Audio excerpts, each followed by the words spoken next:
ପାଚେଲି ହଁ କ'ଣ କରୁଛୁ? ରୁଟି କରୁଛି ଆଉ କ'ଣ କରିବି କୁହ।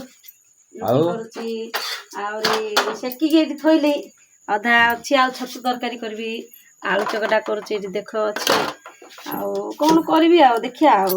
ରୁଟି କେତେ ହେଲାଣି ଭିତରେ? ରୁଟି ଏଇଠି ଏତିକି ହେଇଛି ଆଉ 6-7 ପଟ ସେକିଛି ଆଉ ହେଲା।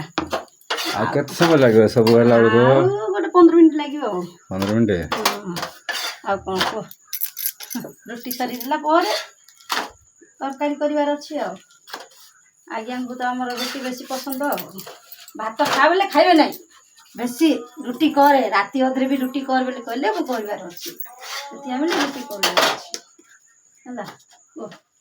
ଆଉ କ'ଣ ସେମିତି ଆଉ ରୁଟି କରୁଛି ପରଟା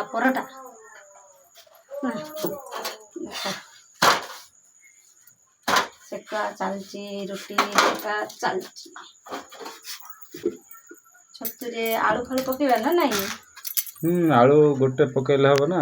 ଆଳୁ ପକେଇକି ଆଳୁ ମସଲା ଗୋଟେ କରିଦେବା ପକେଇବ ଆଉ ମସଲା କରିକି ହେଲା। ବଢ଼ିଆ ଛତୁ ହେଇଛି ମାତ୍ର ବଡ଼ ଛତୁ ଟାଇପ୍ର ହେଇଛି ଦେଖ।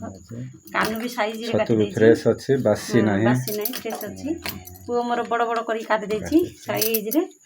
ଆଉ କ'ଣ ରୁଟି ନା ପରଟା ଏଇଟା? ପରଟା ହେଉଛି।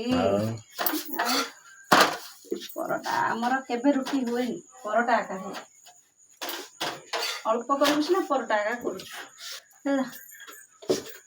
ଆଉ